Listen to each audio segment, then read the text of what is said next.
नमस्कार, मैं हूं ज्ञानंद शुक्ला। यूपी के मुख्यमंत्री योगी आदित्यनाथ ने सूबे की विधानसभा में अपराधियों को मिट्टी में मिला देने का जो बहुचर्चित बयान दिया था, उस बयान को गुरुवार यानी आज योगी आदित्यनाथ की पुलिस ने हकीकत में तब्दील करते हुए अमली जामा पहना दिया। प्रयागराज में कानून व्यवस्था को चुनौती देते हुए उमेश पाल हत्याकांड को अंजाम दिया गया था। सूबे के इस बहुचर्चित हत्याकांड के वांछित अतीक अहमद के बेटे असद और शूटर गुलाम मोहम्मद को पुलिस ने एनकाउंटर में जमींदोज कर दिया। झांसी में यूपी एसटीएफ ने मार गिराया। 5 लाख के इनामिया असद को जराइम की दुनिया में उतरने के 49 दिनों के भीतर ही ढेर कर दिया गया। इस असद का नाम सुर्खियों में इसी साल 24 फरवरी को तब आया था जब बसपा विधायक राजू पाल हत्याकांड के मुख्य गवाह उमेश पाल को प्रयागराज में उनके घर के ठीक सामने गोलियों से छलनी करके मौत के घाट उतार दिया गया था।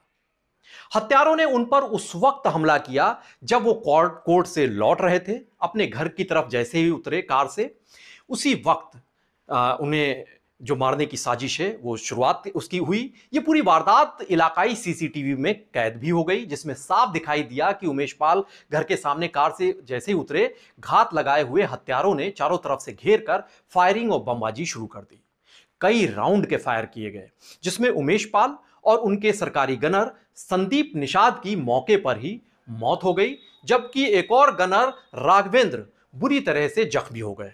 इन्हें इलाज के लिए लखनऊ लाया गया। यहां पर एसजीपीजीआई में इलाज के दौरान ही राघवेंद्र उस गनर की मौत हो गई थी।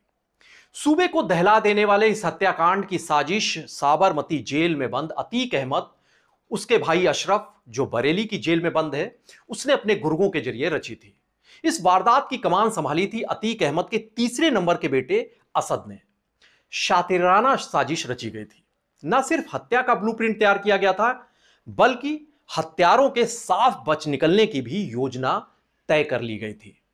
पूरी तैयारी कर ली गई थी कि जब आगे कोर्ट में यह मामला जाएगा तो कैसे बचाया जाएगा इन हत्यारों को। अपने बेटे के लिए तो अतीक ने बाकायदा एक फुल प्रूफ तैयारी की थी। उसके मोबाइल को चालू हालत में लखनऊ के ही महानगर में यूनिवर्सल फ्लैट है, वहां पर रखा गया था, जिससे जब जरूरत हो तो यह सिद्ध किया जा सके कि उसकी लोकेशन प्रयागराज में नहीं बल्कि लखनऊ में थी। यही नहीं, जिस वक्त प्रयागराज में उमेश पाल पर गोलियां दागी जा रही थीं, ठीक उसी वक्त लखनऊ में असद के एटीएम कार्ड से पैसे निकाले जा रहे थे एक गुर्गे के जरिए, जिससे अदालती कार्रवाई के दौरान यह बात फिर से सिद्ध की जा सके कि लखनऊ में ही असद मौजूद था और बाकायदा एटीएम का इस्तेमाल करके पैसे निकाल रहा था। लेकिन यह सारी प्लानिंग तब धाराशायी हो गई जब उमेश पाल पर गोली चलाने के दौरान असद जोश में गाड़ी से बाहर आ गया और खुद गोलियां दागने लगा। उसकी यह हैवानियत सीसीटीवी में कैद हो गई, जिसे सारी दुनिया ने देखा। हालांकि उसके बाद से सभी शूटर फरार हो गए थे। उमेश पर जो पहली गोली दागी थी वो विजय चौधरी उर्फ उस्मान था, उसे, और उस हमले में जो इस्तेमाल हुई थी क्रेटा कार, इसे चलाने वाले अरबाज को पहले ही एनकाउंटर में पुलिस ने गिरा दिया था। तो अब बारी आई गुरुवार को झांसी में असद और गुलाम मोहम्मद की। इन्हें यूपी एसटीएफ ने घेरा। जब इन्होंने जवाबी फायरिंग की तो फिर उस फायरिंग के दौरान ये मारे गए। कुख्यात अतीक का पूरा कुनबा अपराध की दलदल में उतरा हुआ था। इस माफिया का बड़ा बेटा उमर सीबीआई कोर्ट में पहले से ही सरेंडर कर चुका है। दूसरे नंबर का बेटा अली पिछले साल जुलाई में जेल गया था। 2 बेटे इसके नाबालिग हैं। जब यह मामला हुआ था उसके बाद से वो गायब थे। ये बताया गया वो वहां पर संरक्षण गृह हैं, वहां पर भर्ती कर दिए गए हैं। तीसरे नंबर के असद ने गैंग की कमान संभाली थी जब उसके पिता और उसके चाचा जेल चले गए थे। ये अपने पिता की तरह ही अपने गुर्गों को फरमान जारी करने लगा था। जेल में बंद अतीक चाचा अशरफ से भी मिलने जाता था। रंगदारी और प्रॉपर्टी डीलिंग के धंधे की देखभाल भी यही करने लगा था। माफिया के गुर्गे उसे छोटे कहकर संबोधित करते थे। ये असद महंगी घड़ियों और फोन का खासा शौकीन था। अतीक के बेटे, जो सारे बेटे, 5 बेटे इसके नामी ग्रामी स्कूल में पढ़ते थे प्रयागराज में। लेकिन ये इन सभी पर अतीक के आपराधिक जो रंग है उसकी छाप दिखाई देती थी। महंगी गाड़ियों से चलने वाला और आवारा लड़कों से घिरा रहने वाला असद पढ़ने के दौरान ही मारपीट के लिए कुख्यात रहा था। बताते हैं कि कुछ साल पहले उसके स्कूल में स्पोर्ट्स डे पर एक रस्साकशी का कंपटीशन हुआ था जिसमें उसकी टीम हार गई थी।